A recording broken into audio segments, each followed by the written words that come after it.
Hey everybody, before I get started, I just want to mention a couple of ways that you can engage with me on a more personal level. I have a few avenues set up and I keep focusing on one, and I figured why don't I make a short little video talking about all of them real quick before we get into these episodes. So first thing, Patreon. There's a link in the episode description, in every episode description to the Patreon, as well as a video on the feed called Major Announcement that has all the details of what each tier offers and how much they cost. I implore you to check that out. I offer a lot of cool shit for my patrons.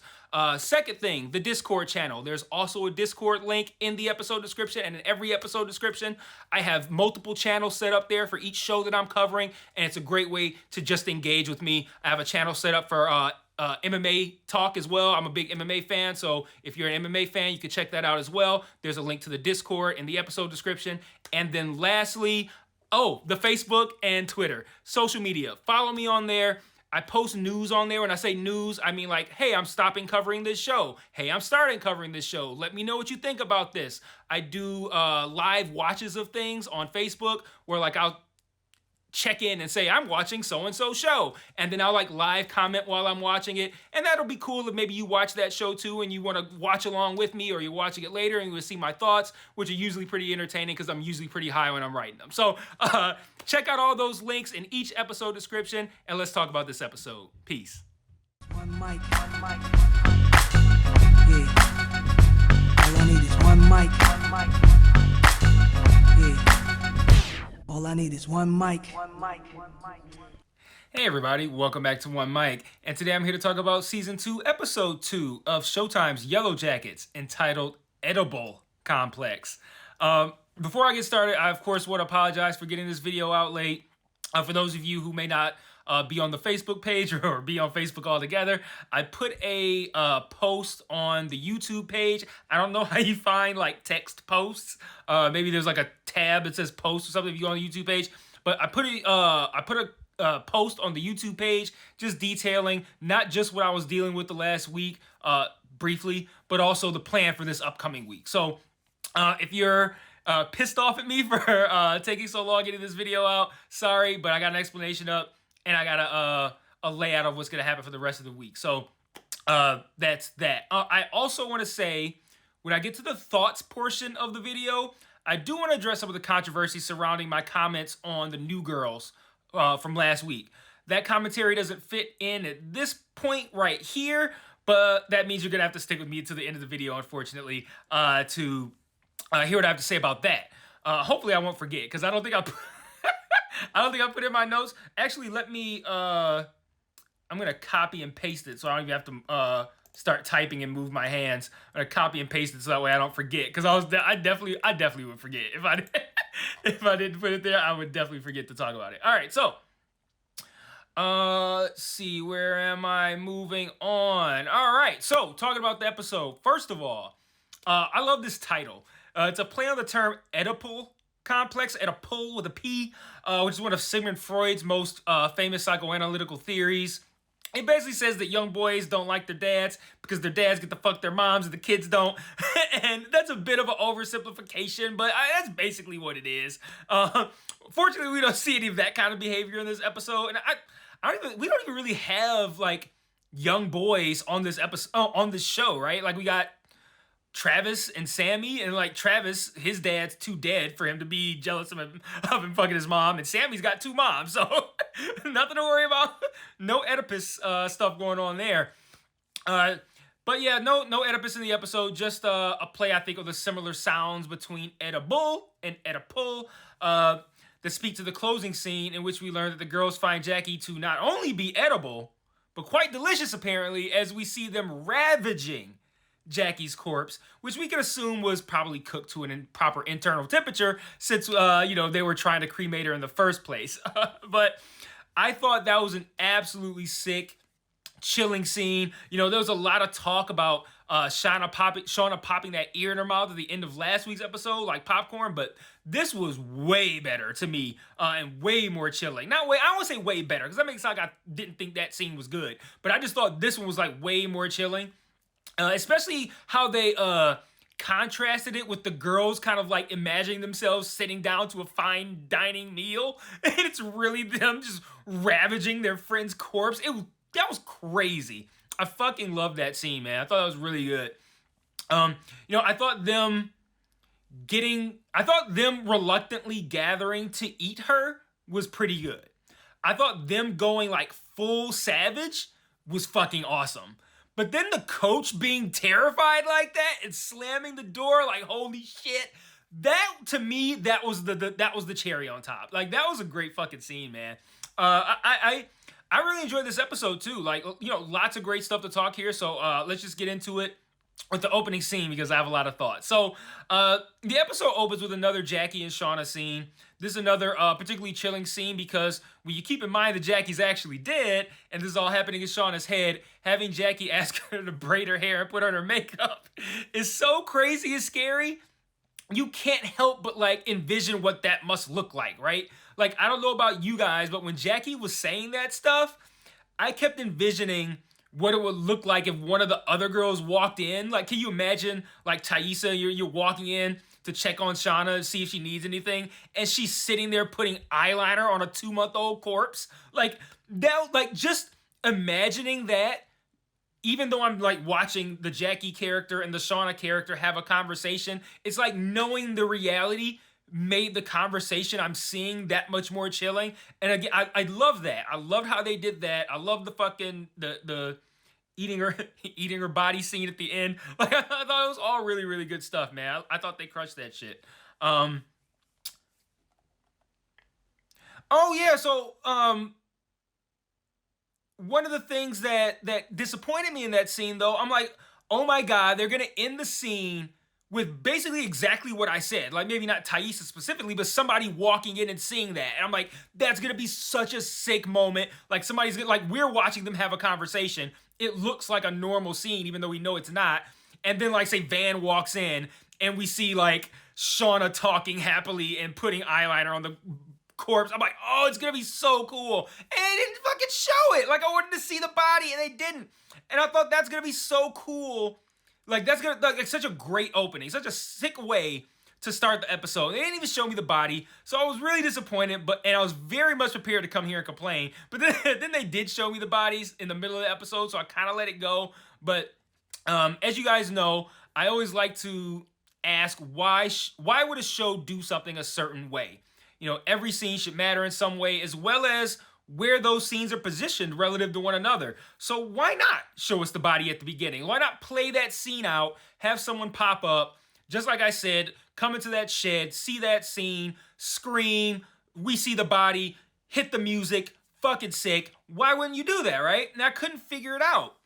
At first I thought, if we see the body at the beginning, we can't have the discovery scene we have later in the middle of the episode, which I'm going to talk about. But you could still have that scene. You don't need to have Taissa. You don't need to see Taissa seeing the body. Like, we could see Taissa maybe like, hey, I'm gonna go, like, it could be like, say, from outside the cabin or inside the cabin, and just have Taissa go, I'm gonna go check on Shawna. And she leaves, scene continues, people bantering, hear a scream in the background, Taissa returns, and now you have that exact same scene, right?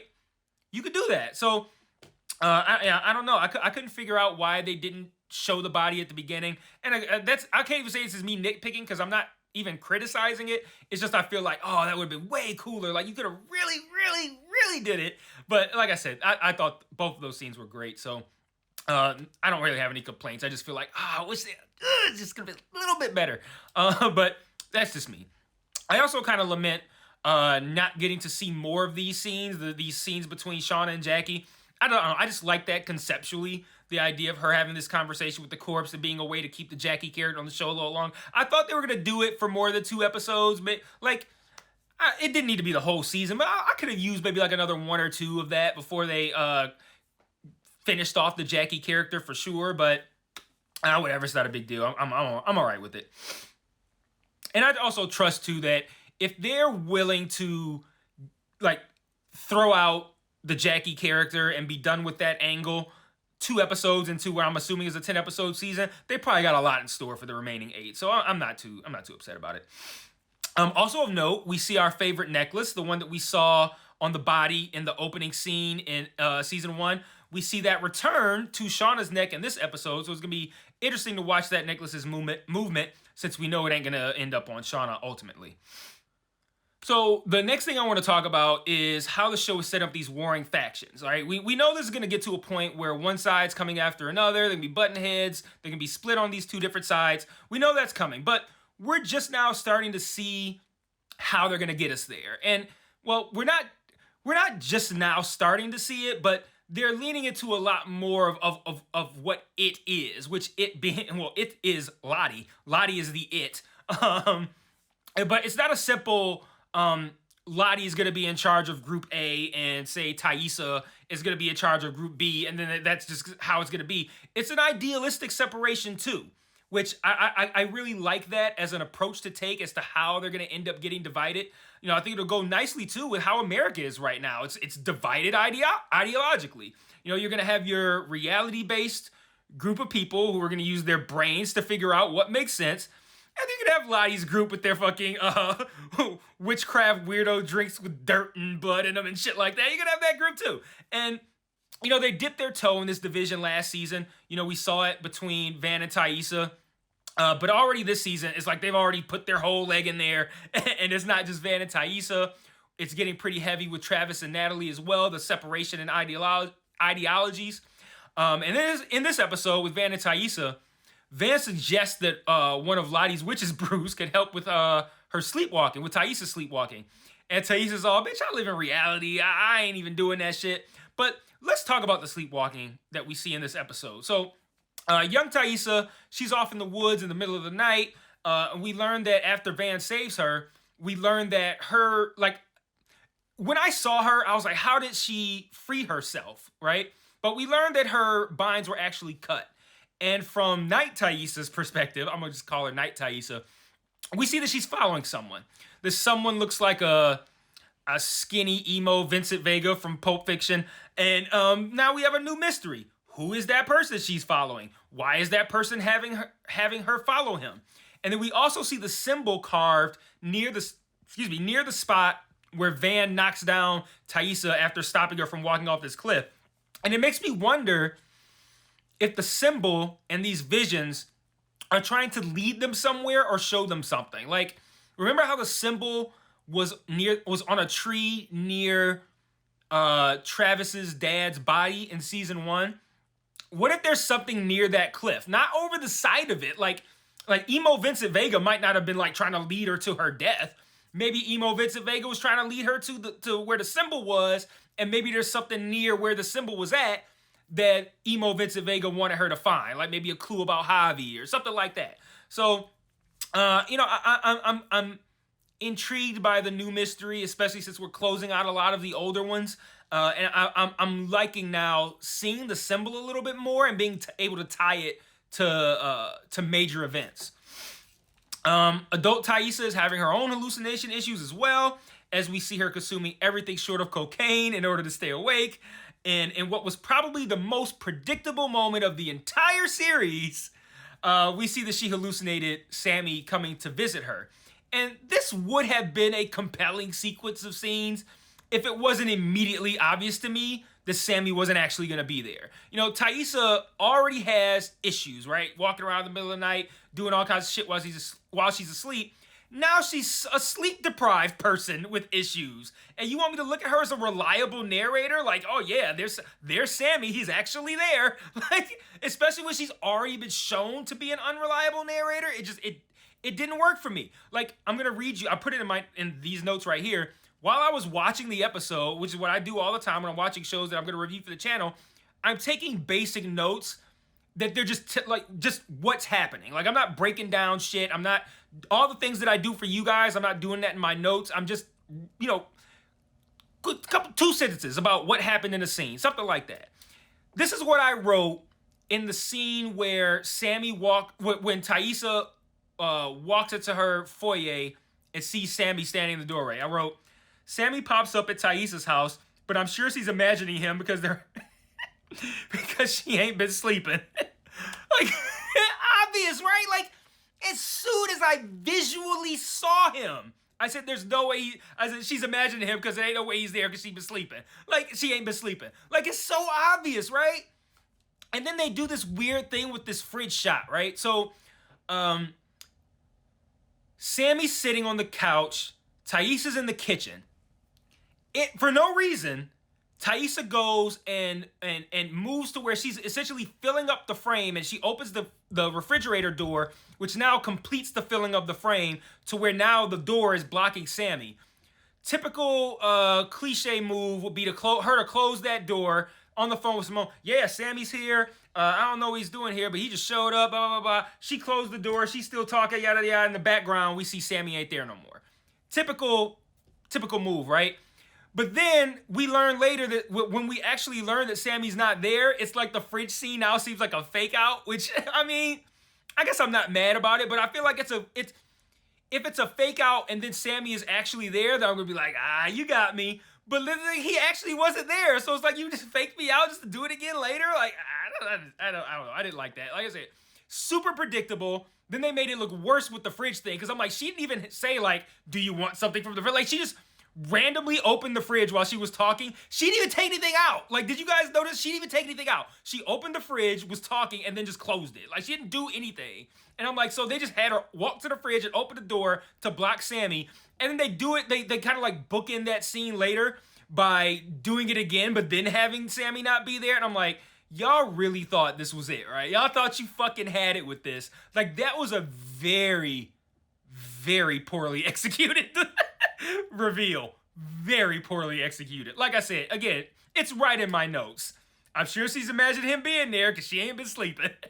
Like, immediately. The very first, like, I didn't even need anything to have, like, none of this, the fridge shit, the calls with Simone, none of that shit I needed. As soon as he was there, I'm like, oh, this ain't real. If I can do that, you fucked up. And then, like, I don't know. It was a very bad reveal. Young Thaisa has a good moment in this episode, though, that I really like.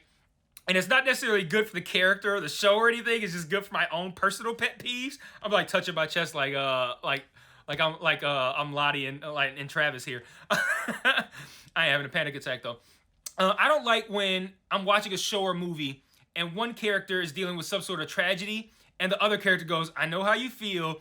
And then that gives the first character the opportunity to get strangely and pointlessly indignant. And they're like, you could never know how I feel. You could never understand what I'm going through. And it's like, that's virtually never true.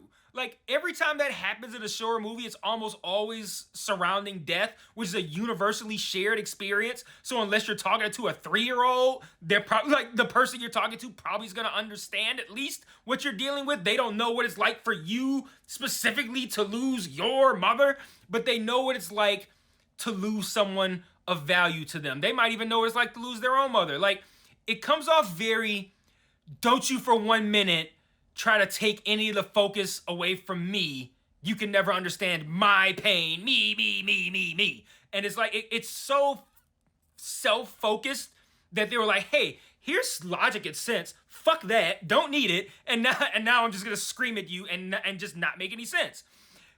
And it's kind of similar, too, to how if you criticize something that someone does, like, say, a basketball player, and said basketball player is like, all these motherfuckers telling me that all these motherfuckers that can't hoop telling me that I suck at basketball. It's like, I don't have to be good at your profession to observe that you're not good at it. You know what I'm saying? Like, you shoot, I have eyes. You shoot 30% from the field. You're not good at it. Like, I don't need to personally be a 50% shooter in the NBA to know that you who shoot 30% are not good at shooting because 30% is a bad number. Like that. So it's like this thing of like, I want to remain being the focus here. So if I gotta say fuck all logic and common sense, we're throwing that shit the fuck out. And now I'm gonna just be indignant and angry. And it irritates me. Like it's like, oh, you can't hoop. But like, what does it matter? He fucking sucks. Like, I don't need to be in the NBA to know this motherfucker ain't good enough to be in it. Like what the fuck? So anyway, the whole point of giving these examples is that after Thaisa discovers Jackie's braided up hair and beat face, she tells everyone outside what's going on. She's like, this has to stop. It's not good for the baby.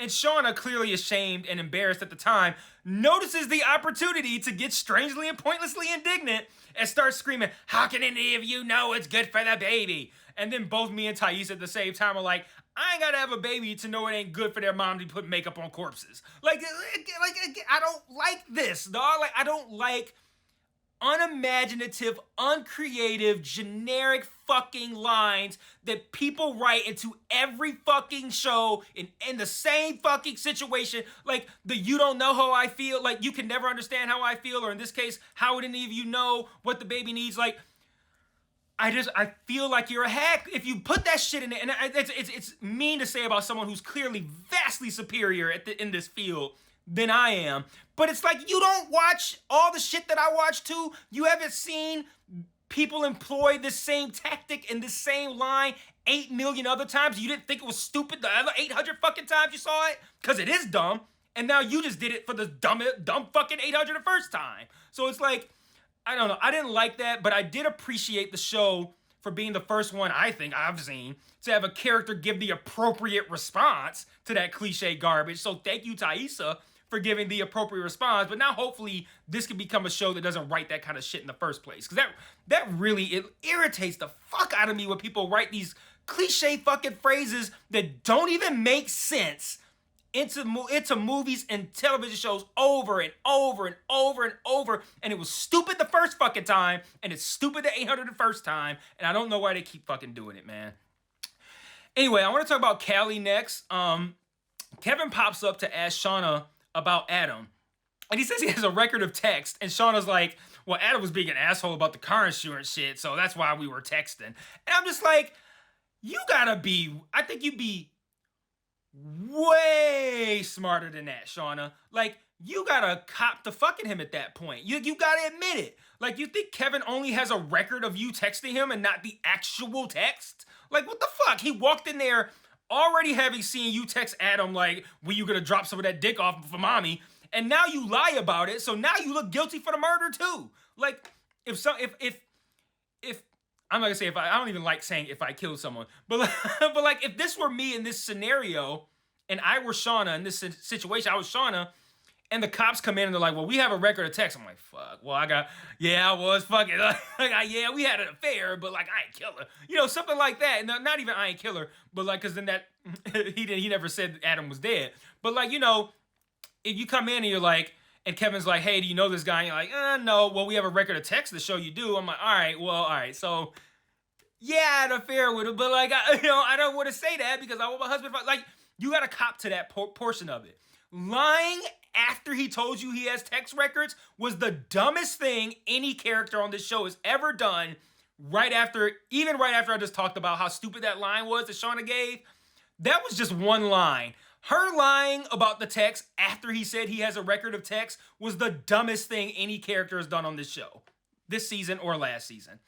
And then after Kevin leaves, Callie asks her why she lied, which is a good question, because again, if you only fucked the guy, why would you lie about that? Like, what the fuck? And we know Callie's already suspicious that she killed him, so she's gonna see that lie for the evidence that it is, the evidence that she killed him. Like, just Shawna's decision making in this episode. I mean, my fucking God. Callie later ends up at a bar and hits on a guy, and we come to find out that guy's actually working with Kevin undercover, and Callie told that guy that Shawna was having an affair with Adam. So things are gonna get really good if you're worried about Shawna getting caught for killing Adam. But you could be like me, though, and starting to get irritated by how fucking stupid adult Shawna is handling everything. Like, I don't like how she's being lazy about everything surrounding Adam, and it feels like she's being lazy out of arrogance. Like, I don't need to worry about this. It's fine. Like, it comes off very not conceited. It comes off like just, I got holier than thou, kind of like, I'm so great and everyone else is so dumb that I don't even need to really be worried about the things that I'm saying, the things that I'm doing. Everything's going to be fine because I'm brilliant. Like, that's kind of what it feels like, and that's wildly off-putting to me. Like, she's lazy with her explanations to Callie. She's lazy with her explanations to Kevin. Look, I just pointed out both of those things. Like I said, it's like she thinks everyone is stupid but her, and she's really only bearing herself with both of these people. Like, now both Kevin and Callie are both like, this motherfucker lying to me and shit. And I like seeing people like that get their comeuppance. So, if you're worried about Shawna getting caught for killing Adam, then you're probably like, oh man, things are getting kind of tight. And if you're thinking that Shawna is being a lazy, arrogant motherfucker, and you're like, I like to see this lazy, arrogant motherfucker get her comeuppance like I am, well, now you're probably feeling pretty good. And I don't like that, because I like the Shawna character. I liked the Shawna character, but I don't like this kind of shit. I don't like when characters behave unfeasibly stupid, and it's unfeasibly stupid for the Shawna character that I've come to know up to this point to be told, hey, I have a record of you texting this guy, and to go, oh yeah, it's because he wasn't being cool about the insurance. Like, oh fucking A. One thing I like though is that I was initially irritated at how much Kevin's partner looked like Adam when Callie saw him at the bar. I'm like, come on, Yellowjackets. Like, you don't think making this guy at the bar look like Adam is a bit too much? Like, it's a bit too on the nose. Like, okay, I get it. She's gonna talk to him because he looks like Adam. Like, I get it. But then when you find out he's working for Kevin undercover, it's kind of like, oh, well, now I kind of like it, because it's kind of brilliant to make him look like Adam, because now Callie's going to subconsciously be drawn to him. Like, she's not going to think like, hey, that guy looks like Adam, let me go talk to him. But she's going to see him, he's going to look like Adam, and she might subconsciously be drawn to that, so she's concerned about it. She's been looking at the fucking, the fucking preserved piece of ID for all this time. So, yeah, I liked it after that, though, so that was kind of cool. And the last thing I want to talk about here is how Lottie gives explanations for almost all of the lingering season 1 Travis mysteries. But since it's Lottie, I can't believe any of them. I literally put LOL in my notes when she said that the button got stuck to lower Travis back down. She's like, I didn't know. Before she even said it, when she started clicking the button, I'm like, LOL. Like, what a shitty lie this is. So I like it as far as like Lottie answering all of those, giving answers to all of the like dangling questions from season 1. But I also like the fact that I don't believe any of these answers, so I feel like the mysteries are still out there. I don't know. I thought that was kind of funny and cool. I want to close out with a few thoughts.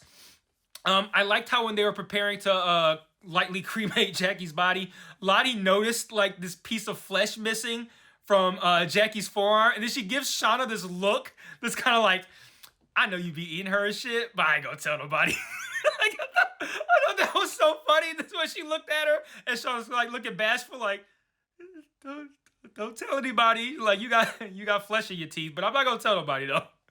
And then adult Lottie made me laugh. I don't know why I thought this was funny, but like Jackie said something about everybody wear purple. She's like, it's heliotrope. It's not purple. What? Like that, in this argument about how much of a cult your cult is, that's the thing that sticks out to you is heliotrope and not purple. Who's gonna know that ahead of time? Like, oh, I like all the heliotrope. Nobody. Furthering the division between Natalie and Travis is gonna be when Travis finds out what Natalie did with Javi's clothes. I love Lottie had a lot. Now that I'm looking at this, Lottie had a lot funnier of an episode than I thought. I like how when they come back and they see the clothes, the tattered clothes, and they've already had the scene with Travis in the woods. Which, side note, I like the scene where she does tell Travis, like watching him break down like that. I thought that was pretty moving, because it's gotta be like earth shattering to find out your kid brother died violently alone in the woods in the middle of the winter. Like that's a lot to take in. Pause. But yeah, I like when they come back with the fucking pants and somebody notices it, and Natalie's like, yeah, Javi ain't make it, and everybody's like, oh no. And then Lottie's just like, he ain't even dead though. I was like, Lottie, shut up. Like, she'll damn seeing into the future, knowing everything that's going on ass. She just fucking, he ain't even dead though. Like, all right, Lottie, just let's go somewhere. Speaking of Travis, how much did the adult actor look like the kid? Like, holy shit, they're crushing the casting on this show, man. Like, dude, that actor looked just like the kid. Lastly, Elijah Wood appears this week, and he leaves Misty a note that essentially invites her to play FBI agent and interrogate someone who I suppose may have some clues on what might have happened to Natalie. And this confused me because Elijah Wood's character is the Reddit character, and Misty's interaction with him on Reddit was over Adam, not over Natalie. So why is he offering to help her with Natalie? Like, I don't know. Maybe there's something I missed there, but that kind of confused me because he's like, oh, we can interrogate somebody. I'm like, wait, is he helping with Natalie? Or is he helping with Adam? Like, I don't know. Like, I don't know. That kind of confused me. And then lastly, addressing some of the controversy about the new girls. So I saw some of you were like, yo, those new girls were there last season. They were in the background. Somebody even said, motherfucker, you talked about the background bitches. I'm terrible. But no, be that as it may, it doesn't change my criticism of that scene. Like, you can't have characters with non-speaking roles in the background that we don't know just pop up like that. Like, I've already suspended disbelief on the fact that we really only see like 5 to 7 characters routinely from the team. Like, when I say from the team, I mean the actual players on the team. Like, the coach isn't a player on the team. Travis isn't a player on the team. Javi's not a player on the team. Misty's not a player on the team. So, like, the people who are, like, the players on the team, right? We only see, like, 5 to 7 of them regularly. I've already suspended disbelief in knowing that a soccer team is going to consist of far more than 5 to 7 players. And I'm also okay in suspended disbelief with the fact that maybe all of them died except these 5 to 7. Okay, cool. Or maybe even the 5 to 7 plus the however many were in the background. Whatever. Like, I've already suspended disbelief there. So, but you can't then introduce new characters, and they are new characters. Okay? Just because they were in the background of season 1 does not mean they're not new characters now. When you make them prominent like that, they're new characters. So you can't have a situation. It's the same thing I said last week. It still applies. You can't have a show where characters are abandoned in the woods and looking to get back to humanity and civilization and then have new characters pop up in the second season. You can't fucking do it. I don't care if they were in the background, because unless you saw those girls and were like, those are the same motherfuckers in the background. It's like, nobody saw those faces because those weren't even prominent faces. They didn't appear constantly. Like, I'm not gonna say nobody because one motherfucker is gonna pop up. I recognize them. Like, okay, well, that doesn't change the fact that no one's gonna recognize them. You did, sure, but no one's gonna recognize those people as the background characters for season 1. All that came off as new motherfuckers that they just decided they were gonna introduce. And again, to me, my immediate thought was like, are these people even real? That's how poorly that was executed. So now we've got that poor execution from last week. We've got the poor execution from this week with, what was it I said was so poorly executed? I think it was something involving Shawna. That poor execution this week. So, like, this is a show that there's a lot going on that's great. It's a really good show. I really enjoy watching it. This is probably going to be in my top 10 again next year, but I think it's that kind of shit that keeps it from being upper echelon. Like, that's the kind of shit, they gotta tighten that shit up, and then they can be A tier. Like, to me, this show is not A tier yet. It's like B plus, but it ain't A tier yet. And that kind of shit, that's how you get A tier, is tightening up that kind of shit. Like, don't have me out here pointing out that kind of stuff, man. Like, it can't be like introducing new characters to be a little wilderness. Like, you can't do that. Like, I don't know. It's just, I don't know. Those are the kind of things you got to tighten up. So that's all I got. I will see you guys next week on time for episode 3. And until then, peace.